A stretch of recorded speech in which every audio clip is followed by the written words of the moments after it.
উগ্র মেজাজের band singer Chris, যার স্বপ্ন একজন বড় সিঙ্গার হওয়া।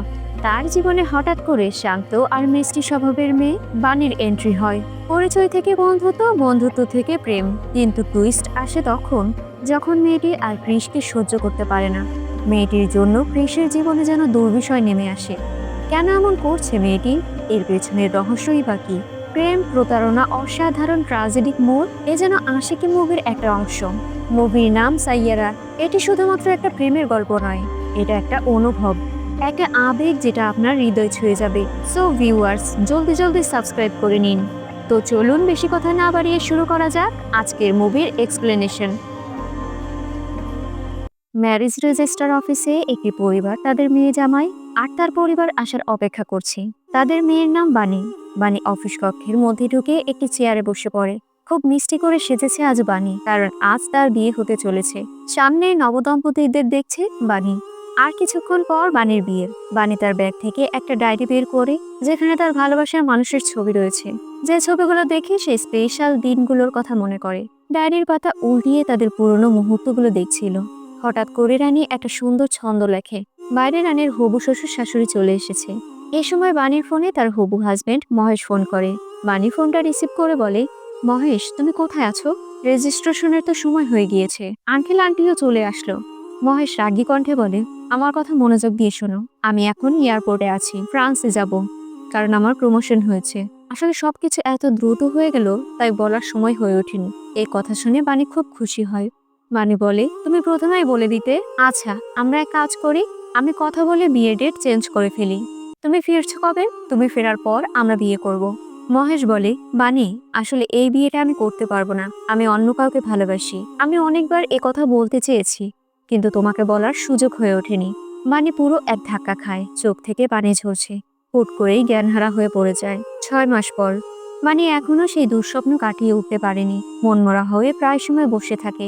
মা বাবা যথেষ্ট তাকে এ বিষয়ে সাপোর্ট করে। মা তো প্রায় সময় তার মেয়েকে জড়িয়ে ধরে বলে, কোনো আজেবাজে ছেলের জন্য কেন তুমি মন খারাপ করবে? চলো দ্রুত রেডি হয়ে যাও, বাবা তোমার জন্য অপেক্ষা করছে। বানি রেডি হয়ে বেরিয়ে পড়ে। কিছু একটা বাড়ি ভুলে ফেলে রেখে এসেছিল। বাবা সেই জিনিসটা তার হাতে দিয়ে বলে, ভুলে রেখে এসেছিলে, আমি নিয়ে এসেছি। তুমি যেভাবে জিনিসপত্রের ব্যাপারে ভুলে যাও, সেভাবে যদি দুঃখটাও ভুলতে চেষ্টা করতে, ভালো হতো মা।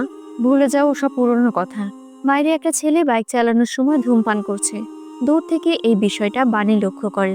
এরপর হুন্ডাটি চলে যায়। বানির আজকে ইন্টারভিউ রয়েছে, তাই বাবা কোম্পানির সামনে তাকে নামিয়ে দেয়। হঠাৎ করে পায়ের জুতোর ফিতে খুলে যায়, যার জন্য ডায়েরিটা এক সাইডে রেখে বানি তার পায়ের জুতোর ফিতা ঠিক করে। সামনে তাকালে আবারও সেই ছেলেটিকে দেখতে পায়। বানি অফিসের মধ্যে ঢুকে যায়। ছেলেটা অফিসে ঢুকেই যাবে, এ সময় পাশে থাকা বানির ডায়েরিটা তার নজরে পড়ে। বানি ইন্টারভিউ দিতে শুরু করে। ইন্টারভিউ শেষে ম্যাম বলে, এই মুহূর্তে ট্রায়াল বেসে তোমাকে ইন্টার্নশিপে রেখে দেবো আমরা। বানি তাদের ধন্যবাদ দিয়ে বাইরে বেরিয়ে যেতে গেলে সামনেই সেই ছেলেটি এসে বানিকে ডায়েরিটা দেয়। বানি ডায়েরিটা ধরতেই ছেলেটি ডায়েরি টান দেয়, আর বানি অনেকটা কাছাকাছি চলে আসে। ছেলেটি বানির নাম বলে, আর বানি তাকে ধন্যবাদ দেয় এবং তার নাম জিজ্ঞেস করে। ছেলেটি বলে, আমি কে তা একটু পরেই জানতে পারবে। এই বলে রেগে সেখানকার হেড অফিসারকে চরম ধুলাই করতে শুরু করে।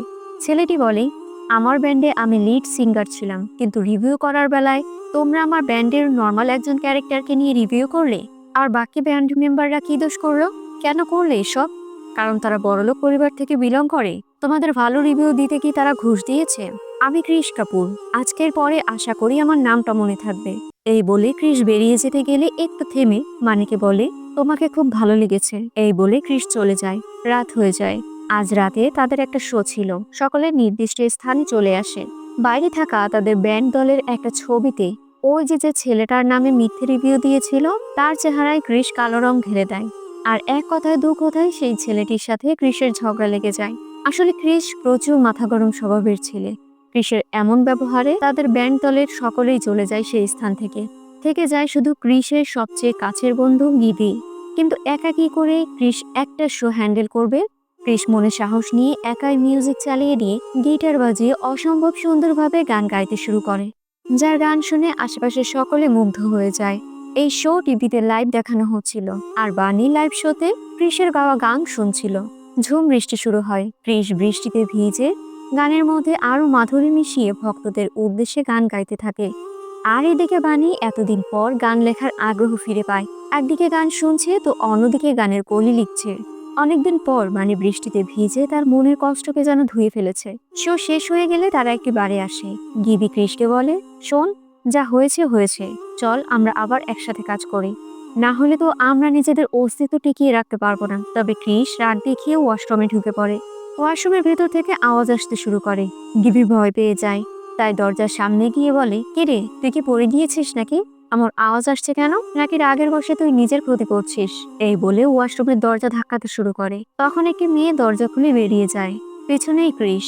বিষয়টা বুঝতে পেরে গিবি যেন হ্যাং হয়ে যায়। যাই হোক, পরদিন তারা দুজনে একটা মিউজিক কোম্পানিতে উপস্থিত হয়, যেখানে পপ লিজেন্ড প্রিন্স এসেছে। প্রিন্সের টিম গিবির সাথে যোগাযোগ করেছে কোলাবোরেটরের মাধ্যমে গান রিলিজ করার জন্য। এই প্রিন্সের একটা ভিডিওতে প্রায় 100 মিলিয়ন ভিউজ আসে, তাই তার সাথে কাজ করলে ক্রিসের একটা আলাদা পরিচয় তৈরি হবে। আর এই বিষয়ে মধ্যবর্তী ব্যক্তি হিসেবে বিনীত রাহুল হ্যান্ডেল করবেন। বিনীত এসে জানায় প্রিন্স অনেক গান শুনেছে, তবে তার কোনো গানই পছন্দ হচ্ছে না, তাই আমাদের কিছু ক্লাসিক গানের প্রয়োজন। কিন্তু ঝামেলা হচ্ছে গান গাওয়া, কম্পোজ করা, আবার গানের লিরিক্স লিখতে টোটাল সময় হচ্ছে 3 দিন, যা কোনোভাবেই ক্রিসের একার পক্ষে সম্ভব নয়। তারপরও ক্রিস বলে, আচ্ছা ঠিক আছে, সবকিছু যখন সমানে সমানে হবে তখন আমাদের নাম স্বীকারোক্তিতে থাকতে হবে, আর আমার এই গানের পুরো কপিরাইট চাই। ক্রিস হুট করেই বাইরে তাকালে দেখতে পায় সেখানে বানি রয়েছে। আসলে বানির এখানেও একটা ছোট্ট ইন্টারভিউ ছিল। ক্রিস বানির কাছে চলে যায় এবং তার হাত থেকে প্রথমে ডায়েরি নিয়ে তারপর তাকে ভেতরে আসতে সাহায্য করে। বানি দ্রুত বিনীত স্যারের কাছে গিয়ে তার ইন্টারভিউর ব্যাপারে কথা বলে, কিন্তু বিনীত স্যার বলে 2 মাস পরে ইন্টারভিউ হবে। বানির মন খারাপ হয়ে যায়। এদিকে বানির ডায়েরি দেখে ক্রিস গানের সুর তুলতে থাকে। গান শুনে সকলে মেতে ওঠে। প্রিন্স দূর থেকে বলে, অসম্ভব সুন্দর গান, এই গানই তো আমি খুঁজছিলাম। দূর থেকে বানি অবাক দৃষ্টিতে ক্রিসের দিকে তাকিয়ে গান শোনে। গান শেষ হলে সকলেই করতালি দেয়। প্রিন্স বলে, গানটা সুন্দর, কিন্তু বাকি লাইনগুলো কোথায়? ক্রিস বলে, আমি জানি না। প্রিন্স বলে, তুমি জানো না, তাহলে কে জানে? ক্রিস বানিকে ইশারা করে, অর্থাৎ এই গানের বাকি অংশ শেষ করতে বানির সাহায্য প্রয়োজন। পরবর্তীতে বানি তার অফিসে গিয়ে জানায়, পপ লিজেন্ড প্রিন্সের সাথে আমি গান কম্পোজ করব। এর মধ্যে ক্রিস রয়েছে, যদিও এতে করে আমাদের কোম্পানির লাভ হবে, কারণ প্রিন্সের সাথে পডকাস্ট, শো এবং এক্সট্রা লাইভ আমরা করতে পারবো। আর ফেসবুক, ইনস্টাগ্রামে আমাদের কোম্পানির নাম তো ছড়িয়ে পড়বেই। কোম্পানির সকলেই বলে, ও তো একটা পশু, ওর সাথে কাজ করা তোমার জন্য বিপজ্জনক হয়ে দাঁড়াবে। অবশেষে বানির কথায় কোম্পানি রাজি হয়ে যায়। রাতের বেলা বানি ক্রিসদের স্টুডিওতে চলে যায়। বানি ক্রিসকে বলে, আমি বেশি রাত পর্যন্ত থাকতে পারবো না, 8:30টার মধ্যে আমি বেরিয়ে যাব। ক্রিস বলে, 1 মিনিটও দেরি হবে না। বানি বলে, ধূমপানে আমার সমস্যা আছে, তাই যদি আপনি ধূমপান করেন আমার থেকে দূরে থেকে করবেন। এই কথায় ক্রিস তার সিগারেট ফেলে দেয়। বানি আরো বলে, আমি আশা করি আপনি কখনো গালি দেবেন না। এবার কি রাগ কন্ট্রোল করা যায়? কিন্তু একটু তো কন্ট্রোল করতেই হবে, ভবিষ্যৎ বলে কথা। বানি বলে, কি ধরনের গান চাচ্ছেন আপনি? ক্রিস বলে, যেমনটা তুমি ডায়েরিতে লিখেছিলে, আর আমি ছিঁড়ে যাওয়া পৃষ্ঠা থেকে গান দেখে সেদিন যে গান গিয়েছিলাম ওরকম। দেখি তো ডায়েরিটা। অমনি বানি ডায়েরি সরিয়ে নিয়ে বলে, ডায়েরিটা আমার প্রাইভেট জিনিস। আচ্ছা ঠিক আছে, তোমার লিরিক্স তো মনে আছে? বানি বলে, না মনে নেই, অনেক আগে লিখেছিলাম, পৃষ্ঠাও ছিঁড়ে ফেলেছি, এখন মনে নেই। আসলে আমার ভুলে যাওয়ার স্বভাব রয়েছে, তাই আমি ডায়েরিতে লিখে রাখি। আচ্ছা, তুমি পেয়েছিলো কেন? এই কাজ তোমার ভালো লাগে? তাহলে যখন ডায়েরির কথা ভুলে যাও তখন তুমি কি করো? বানি চুপ করে ডায়েরিটা খোলে। সে তার পুরনো বয়ফ্রেন্ডের ছবি দেখে। তার মনে কিছু স্মৃতি ঘুরপাক খেতে থাকে। বানি ডায়েরির পাতা উল্টাচ্ছে আর কান্না করে যাচ্ছে। এমন পরিস্থিতি দেখে আপাতত তারা কাজ থেকে ব্রেক নিয়ে গিবি বেরিয়ে পড়ে। বানি বলে, আমার মাথায় কাজ করছে না, সবকিছু যেন সাইলেন্ট মনে হচ্ছে, এক অদ্ভুত পরিবেশ যেন চারিপাশে। ক্রিস রেগে মিউজিক চালু করে দেয় আর এক ঝাড়ি দিয়ে বানিকে বলে, লিরিক্স লেখা শুরু করো। এই স্টুডিওতে হাজারো গান গাওয়া হয়, আর তুমি পারছো না গান লিখতে? বানি বলে, এখানে গান মিউজিক তৈরি করা হয়, তবে লিরিক্স বানানো হয় না। যখন তুমি কোনো প্রিয় গান শুনো তখন কি স্টুডিওর কথা তোমার মনে পড়ে? জানো কি মনে আসে? ওই সব খুশির মুহূর্ত, দুঃখের মুহূর্ত কিংবা ভালোবাসার মুহূর্ত। হিট গান আসবে যাবে, 2-4 মাস পরে সবাই ভুলে যাবে, কিন্তু যেই গান মনে জায়গা তৈরি করে সেগুলো কখনোই ভোলা যায় না। কেন, তা কি কখনো চিন্তা করেছো? কারণ তার পেছনে একটা স্পেশাল মোমেন্ট রয়েছে, স্পেশাল মোমেন্ট যা অনুভব হয়, সেই অনুভব থেকেই যেন শব্দ তৈরি হয়, আর তার থেকেই গান লিপিবদ্ধ হয়। এ যেন একটা টাইম ট্রাভেল, যার মাধ্যমে আমরা ছোটবেলায় ফিরে যাই, ভালোবাসায় ফিরে যাই, বর্ষার অনুভবে ফিরে যাই। এইসব মেমোরি আমাদের মনের কোণে কোনো এক কর্নারে পড়ে থাকে। আর ওইসব গানই আমাদের মেমোরির মধ্যে দাঁড় করিয়ে দেয়, কারণ মানসিকভাবে আমরা অনেক কিছু ভুলে গেলেও মন কিন্তু কখনো ভুলেনি। ক্রিস বলে, চলো আমার সাথে। এই বলে একটা মাঠে নিয়ে যায়। ক্রিস ক্রিকেট খেলতে শুরু করে আর চিৎকার করে বলে, ইন্ডিয়া বনাম পাকিস্তান ম্যাচ চলছে। এক বলে আর মাত্র 5 রান লাগে। এরপরে ক্রিস ছক্কা মারে আর চিৎকার করে বলে, পুরো দুনিয়ার ভালোবাসা এবং সকলের মনে যেন আমার নামটা স্মরণ থাকে সারা জীবনের জন্য। একবার চিন্তা করে দেখো, সকলেই চিৎকার করে বলছে, ক্রিস আই লাভ ইউ। এসব কথায় বানি যেন সামনে অন্যরকম ইমাজিনেশন দুনিয়া দেখতে পায়। বানির মধ্যে অন্যরকম একটা জোশ চলে আসে। সে দ্রুত গানের লিরিক লিখতে শুরু করে। ক্রিস তার পাশে গিয়ে বসে আর ডায়েরি দেখে গান গাইতে শুরু করে। এরপর বানিকে হুন্ডায় উঠিয়ে বানি সহ ক্রিস তার জ্যাকেট দিয়ে শরীরকে বেঁধে নেয় আর ধুমসে বাইক চালাতে শুরু করে। এত স্পিড দেখে বানি ভয়ে ক্রিসকে জড়িয়ে ধরে। ঘোরাফেরা শেষে রাতের বেলা বানির বাসার সামনে চলে আসে তারা। বাইক থেকে নেমে বানি চলে যেতে গেলে ক্রিস তার হাত টেনে ধরে বলে, এখনো আমার সময় শেষ হয়নি। ঘড়ির টাইম ঠিক যখন কাটায় কাটায় 8:30 হয়, তখন ক্রিস বানির হাতটা ছেড়ে দেয়। রাত পেরিয়ে সকাল হয়ে যায়। বানি গানের লিরিক্স লিখে ক্রিসের কাছে সেন্ড করে দেয়। ক্রিস ঘুম থেকে উঠে লিরিক্স দেখে বানিকে ভিডিও কল করে সেই লিরিক্সের গান শোনাতে শুরু করে। এরপর তারা সবাই একত্রিত হয়, এই গানের কম্পোজ করতে শুরু করে। এইসবের মধ্যে এনাদের দুজনের চোখে চোখে যেন প্রেম ছুঁয়ে যায়। এভাবেই তাদের সুন্দর দিনগুলো চলতে শুরু করে। একে অপরের মধ্যে সুন্দর বন্ধুত্ব তৈরি হয়। গানের সবকিছু কমপ্লিট হওয়ার পর প্রিন্স বিনেতের কাছে গান শুনতে চায়। বিনেত বলে, গান ঠিক আছে, কিন্তু ভেতরের পপ মিউজিকটা মিসিং। এটার জন্য আমাদের লোক হায়ার করা লাগবে। ক্রিস বলে, আমাদের সময় দিন, আমি করে দেব। এই কথায় খুশি হয়ে প্রিন্স আর বিনীত চলে যায়। বানি ক্রিসের কাছে গিয়ে বলে, দিন রাত এই গানের জন্য আমরা কত কষ্ট করেছি। এমন অরিজিনাল সং বানিয়েছি যে পুরো দুনিয়া বুঝতে পারবে ক্রিস কাপুরকে। তাহলে কেন এই গান এখন বদলানো হবে? ক্রিস বলে, তুমি যেমন ইন্টারভিউর জন্য এই গান লেখার কথা স্বীকার করেছিলে, ঠিক তেমনি আমিও নিজের কেরিয়ার গড়ার জন্য তাদের সাথে কোলাবোরেট করতে রাজি হয়েছি। আর তারা তো তাদের পেজে হিপ হপ মিউজিক ছাড়া আপলোড করবে না। আমার প্রয়োজন টাকা, আমার প্রয়োজন সাকসেস।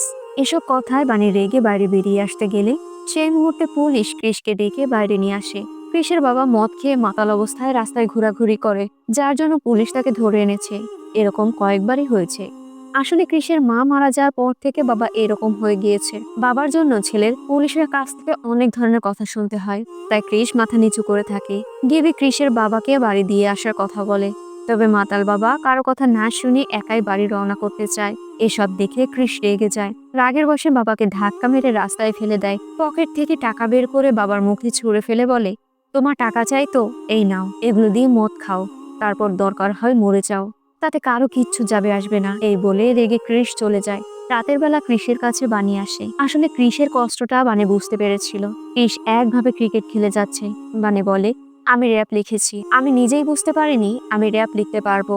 আর ভাইবো রয়েছে এর মধ্যে। তোমার যেমন একটা অতীত আছে, আমারও একটা অতীত রয়েছে। মহেশ কলেজে আমার সিনিয়র ছিল।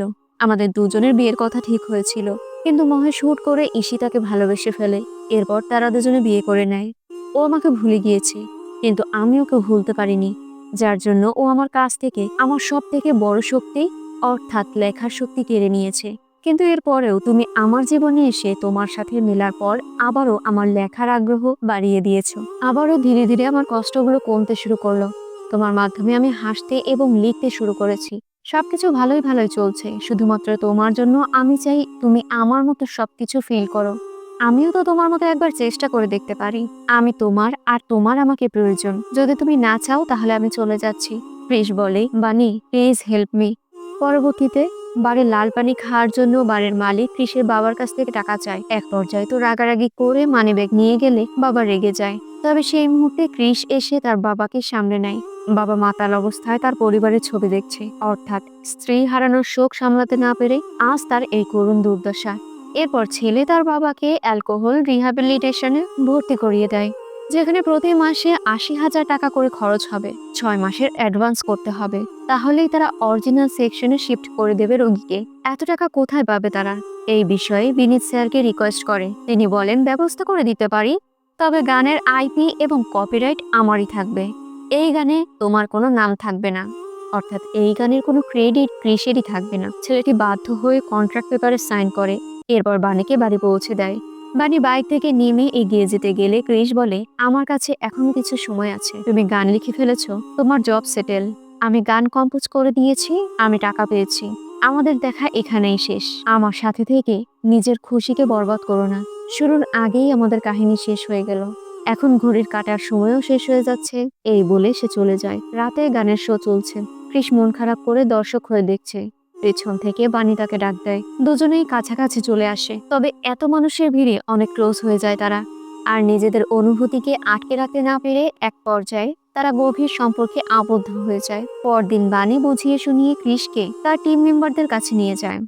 ক্রিস গেলে যার সাথে ঝগড়া লেগেছিল সে এগিয়ে আসে। ক্রিস মাথা নিচু করে থাকে, আর বন্ধু ঘাড় ধরে ধাক্কা দিয়ে সকলের মাঝ বরাবর এনে দুষ্টামিতে মেতে ওঠে, যা দেখে বানি নিজেই অবাক হয়ে যায়। ক্রিস ফুলফিল এনজয় করে। এরপর তারা আবারও টিম মেম্বার হয়ে কাজ শুরু করে। দিন চলতে থাকে। ক্রিস ধূমপান করছে, বানিও তার পাশের সিটে বসে সিগারেটে আগুন ধরায়। এই সময় ক্রিস সেই সিগারেট ফেলে দেয়। যাক, এরপরে গান কমপ্লিট করে তারা তাদের ইউটিউব চ্যানেলে ছাড়ে। আর অদ্ভুতভাবে এই ভিডিওটা ছাড়ার পরে ভিউজ দ্রুত পরিমাণে বাড়তে থাকে। ভক্তরা এই ব্যান্ড দলের ব্যক্তিত্বদের দেখতে চায়, তাই তারা চিন্তা করে দেশের বাইরে গিয়ে গানের সুর করবে। কিন্তু টাকা পাবে কোথায়? ক্রিস বলে, গিবির মাস্টার্স করা এখনো তো বাকি রয়েছে। আসলে গিবি মা বাবার কাছ থেকে যে টাকা আনে সেই টাকা তার দলের পেছনেই খরচ করে। আজ তারা অনেক খুশি। ক্রিস বানিকে বাড়ির সামনে নামিয়ে দেয়। আবারও সেই এক কাহিনী। আজকে এই বিষয়টা বানির মা আর বাবা দেখে ফেলে। বাড়ি ফিরলে মা জিজ্ঞেস করে, ছেলেটা কে? তুমি জানো এইসব ছেলেরা মেয়েদের সাথে শুধু টাইম পাস করে? অতীতে তুমি অনেক কষ্ট সহ্য করেছো, তোমার সাথে সাথে আমরা সবাই সেই কষ্ট ভোগ করেছি। এই সময় ক্রিস রানের ব্যাগ নিয়ে আসলে ঘরের মধ্যে সকল কথা শুনে ফেলে।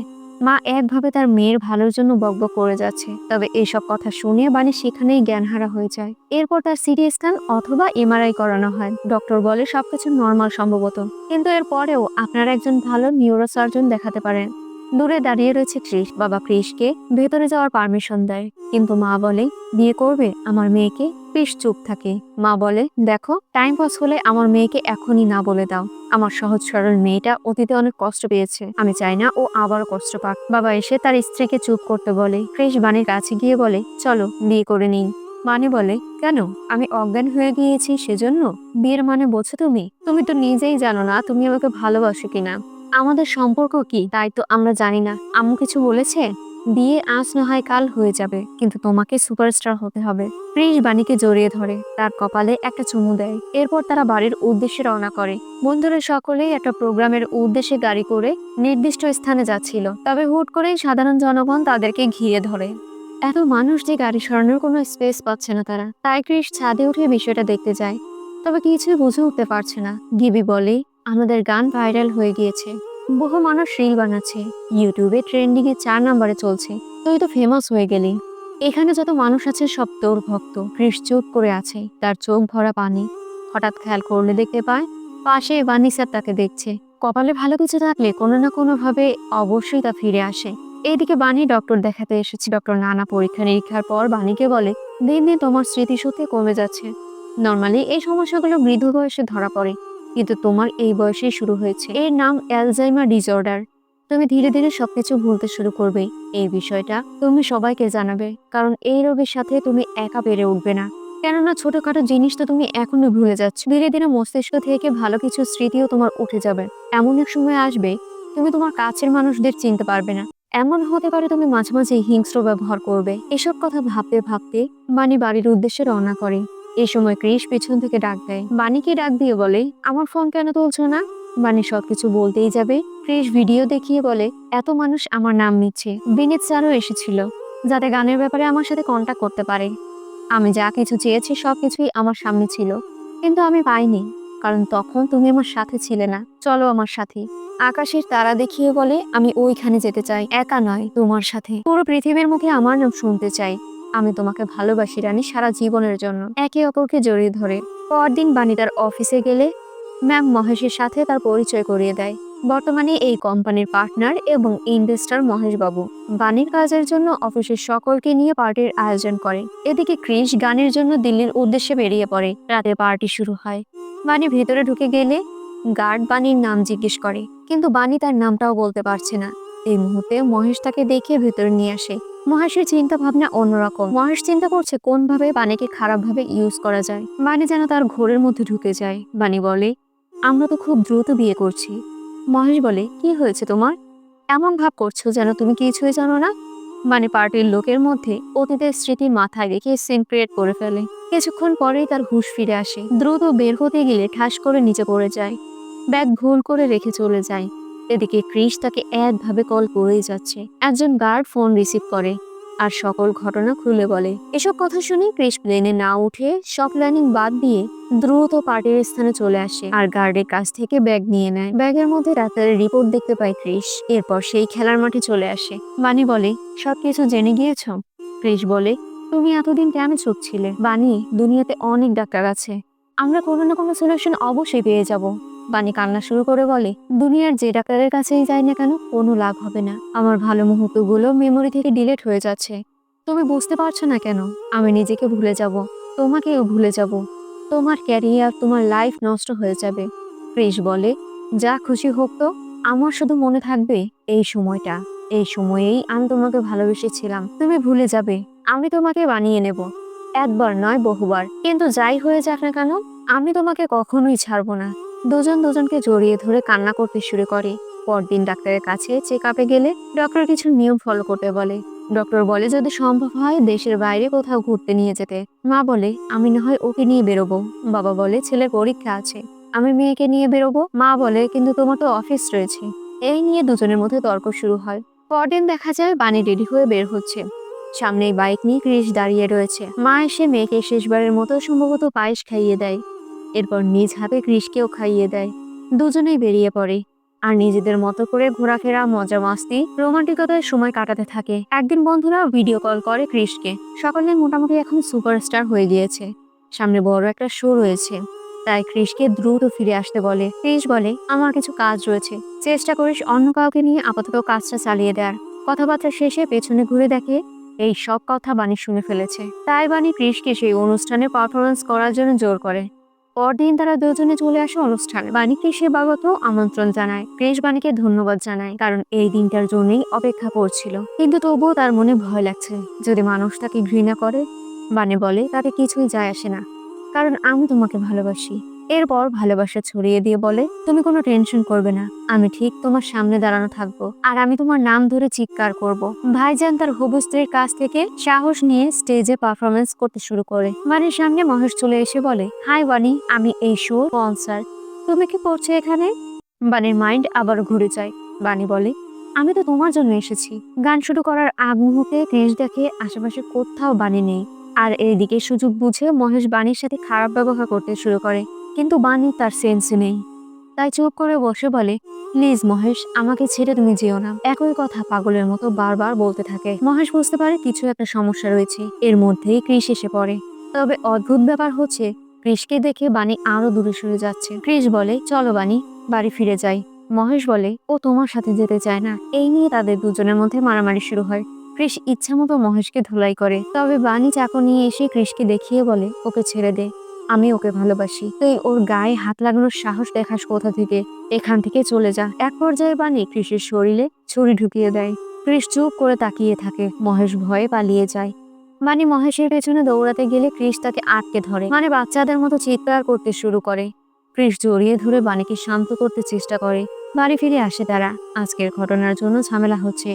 কেবি এই বিষয়টা নিয়ে কোম্পানির সাথে তর্কাতর্কি করে। ক্রিস বানিকে ঘুম পাড়িয়ে দিয়ে রক্তাক্ত হাত পরিষ্কার করে নেয়। এরপর প্রাথমিক চিকিৎসা নিজে নিজে করতে চেষ্টা করে। বাবা এসে ছেলের ক্ষত স্থানে ব্যান্ডেজ করতে করতে বলে, আমার কাজের জন্য আমি অনেক ক্ষমা চাচ্ছি, কিন্তু আমি যে ভুল করেছি তুমি তা করো না বাবা।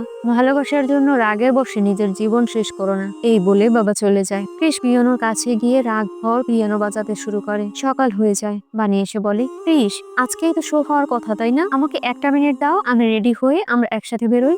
ক্রিস মুচকি হেসে বলে, শো তো কালকে হয়ে গিয়েছে, তুমি তো খুব এনজয় করেছিলে। বানি তার কাছে এসে বসে। ক্রিস একটা সুর তোলে। বানি বলে, অনেক সুন্দর সুর, কোন সময়কে তুমি অনুভব করেছো বলো তো? ক্রিস বলে, আমার ছোটবেলার একটা বন্ধু ছিল, সে খুব ডিপ্রেশনে ভুগতো। তার জীবনে হঠাৎ করে একটা মেয়ে আসে।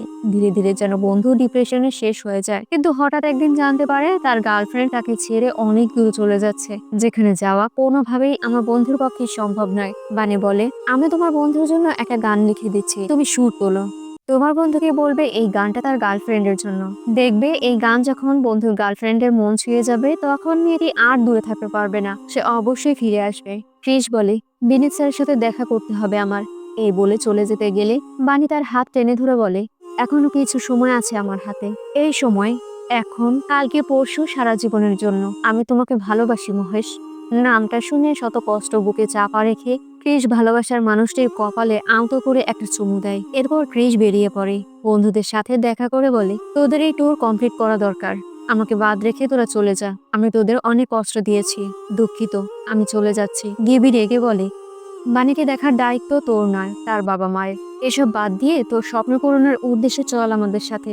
ক্রিস বলে, দুনিয়ার মানুষ আমার নাম মনে রাখলেও ও তো আমাকে ভুলে যাচ্ছে, কিন্তু আমার পক্ষে ওকে ভোলা কোনোভাবেই সম্ভব নয়। বড় হতে চেয়েছিলাম যাতে দুনিয়ার মানুষের ভালোবাসা পাই, কিন্তু একটা মেয়ে আমাকে এতটা ভালোবাসা দিয়েছে যে আমার এখন আর কিছুই চাই না। আমি ওকে ছাড়তে পারবো না। জীবনের শেষ নিঃশ্বাস পর্যন্ত আমি ওর সাথে থাকতে চাই, ওর দুনিয়াতেই থাকতে চাই। তাই বন্ধুরা চলে যায়। ক্রিস তার বাড়ি ফিরে আসে, তবে পুরো বাড়ি এবং বাইরে কোথাও বাণীকে দেখতে পাওয়া যায় না। বাবা মা আর ক্রিস মিলে পুলিশ স্টেশনে রিপোর্ট করে। এরপর চেনা জানা সব জায়গায় খোঁজ লাগাতে শুরু করে, তবে কোথাও বাণীর কোনো খোঁজ পাওয়া যায় না। ক্রিস বাড়ি ফিরে আসে, সব কথা স্মরণ করতে থাকে। এক পর্যায়ে রাগের বশে সবকিছু ভাঙচুর করতে শুরু করে। হুট করেই সেই ডায়েরিটা খোলা দেখতে পায়। ডায়েরির পাতায় বাণীর লেখা একটা গান রয়েছে। এই গানটির কথাই বাণী সকালে বলেছিল। ক্রিস দ্রুত স্টুডিওতে চলে যায়। এরপর বাদ্যযন্ত্রের সেট আপ করা শুরু করে। গিবি বলে, কি করছিস? ক্রিস বলে, আমি এখন একটা গান গাইবো। এই গানটা প্রতিটা ঘরে, প্রতিটা মহল্লায় ছড়িয়ে পড়া চাই, যাতে এই গানটা ওর কাছে পৌঁছে যায়। ও কোথায় আছে আমি জানি না, যেখানেই আছে না কেন এই গান ওর শোনা চাই। কিন্তু কোনো গান শোনার পরিস্থিতিতেই তো নেই বাণী। ক্রিস বাণীর ডায়েরি খুলে বলে, ও নিজেই লিখেছে। এই সুর কেউ ভুলতে পারবে না। 1 বছর পর মুম্বাই শহরের ফাংশনে ক্রিস বাণীর ডায়েরি নিয়ে উপস্থিত হয় আর স্টেজে উঠে সেই গানটি গাইতে শুরু করে। ধীরে ধীরে এই গানটি পুরো বিশ্বে ছড়িয়ে পড়ে। এক পর্যায়ে লন্ডনের ফেস্টিভ্যালে যায় ক্রিস আর তার দল। ক্রিকেট মাঠে মঞ্চ সাজানো হচ্ছে, সকলেই অনুশীলন করছে। ক্রিস মন খারাপ করে দূরে বসে রয়েছে। সবাই সেলিব্রেট করছে, কারণ এই গানে প্রচুর পরিমাণে রিলস বানানো হচ্ছে। এই বিষয়টা উপভোগ করার জন্য বড় স্ক্রিনে কিছু রিলস দেখতে শুরু করে তারা। একটা রিলস দেখে ডিবি স্টপ করে জুম করতে বলে। এই বিষয়টা ক্রিসও খেয়াল করে। রিলসের মধ্যে অনেকটা দূরে এক জোড়া চোখ দেখা যায়, চোখ ছলছল পানি। এই দুটি চোখ আর কারো নাই, বাণীর চোখ। ছবিটা দেখে ক্রিস সেখানেই লুটিয়ে পড়ে। খোঁজ নিতে আর দেরি হয় না। ফ্লাইটে করে দ্রুত ক্রিস সেই স্থানে চলে যায়। যদিও এত বড় শো থেকে বেরিয়ে যাওয়ার জন্য বিনীত মানা করলে তাকে ধাক্কা দিয়ে ক্রিস বেরিয়ে পড়েছিল। মানালিতে গিয়ে খোঁজ খবর নিয়ে ক্রিস একটা আশ্রমে যায়। আশ্রমে ঢোকার পরপরই এক ভদ্রমহিলা বলে, ক্রিস কাপুর, আমরা ভেবেছিলাম আপনি কখনো আসবেন না। সে সবসময় আপনার কথা বলতো। আমরা ভেবেছিলাম ও হয়তো আপনার বড় একজন ভক্ত। আপনার জন্যই একটা চিঠি লিখে রেখেছে ও। বলেছে যখনই আপনি আসবেন আপনাকে যেন দিয়ে দেই। চিঠি খোলার পর ক্রিস পড়তে শুরু করে। বাণী বলে, আমি আশা করি এই চিঠি তুমি কখনোই পাবে না। তবে যদি পেয়ে থাকো তার মানে তুমি আমাকে খুঁজতে খুঁজতে এই পর্যন্ত চলে এসেছো। আমার সাদা কালো জীবনে তুমি রঙিন হয়ে এসেছো। আমি বুঝতে পেরেছি আমার ভেতরে ধীরে ধীরে পরিবর্তন হতে শুরু করেছে। এ কেমন অসুস্থতা ক্রিস! যখন মনে থাকে না তখন অন্যকে কষ্ট দেই, আর যখন মনে পড়ে তখন নিজের কষ্ট হয়, অনেক কষ্ট হয়। এর জন্য আমি পালিয়ে এসেছিলাম। তোমার সাথে না থাকা আমার সবচেয়ে বড় আফসোস। আমি না থাকলে তুমি বড় হতে পারবে না, এটা আমি বুঝে গিয়েছিলাম। আর দেখেছো আজকে তুমি কত বড় হয়ে গিয়েছো। আজকাল আমার কোনো কথাই মনে থাকে না, কিন্তু আশেপাশে তোমার গান শুনলেই আবার সেই মুহূর্তের কথা মনে পড়ে, যে সময়গুলো আমরা একসাথে কাটিয়েছিলাম। যতই স্মৃতিশক্তি কমে যাক, তোমার স্মৃতি আমার মনে অবশ্যই থাকবে সারা জীবনের জন্য। ক্রিস বাণীর কাছে চলে যায়। বাণী তাকে হাই বলে, তবে ক্রিসকে চিনতে পারে না বাণী। ক্রিস তার কাছে গিয়ে বলে, আমি একজন সিঙ্গার, আমার কাছে সুর আছে কিন্তু শব্দ নেই। বাণী বলে, অনেকদিন ধরে লেখার চেষ্টা করছি কিন্তু মাথায় কিছু আসছে না। ক্রিস বলে, তাহলে চলুন আমার সাথে। দুজনেই বাইরে বেরিয়ে পড়ে। ক্রিস বাচ্চাদের সাথে ক্রিকেট খেলছে। ছক্কা মেরে ক্রিস বলে, মনে করে দেখো ওই সময়টা, পুরো স্টেডিয়াম, পুরো দুনিয়া আর আমাদের মুহূর্ত। তবে বাণীর কোনো রেসপন্স নেই। তাই আবারও মন খারাপ করে ক্রিস ব্যাটিং শুরু করে। পেছন থেকে বাণী ক্রিস কাপুর বলে ডাক দেয়। এরপর চিৎকার করে বলে, আই লাভ ইউ ক্রিস। অর্থাৎ আবারও সবকিছু মনে পড়েছে। দুজন দুজনকে জড়িয়ে ধরে। এক সময় তারা একসাথে স্টেজ পারফরমেন্স করে। কয়েক মাস পরে ক্রিসের বাড়ির মধ্যে ভালোবাসার স্মৃতিগুলো নোট করে দেয়ালে সাজানো রাখা হয়েছে।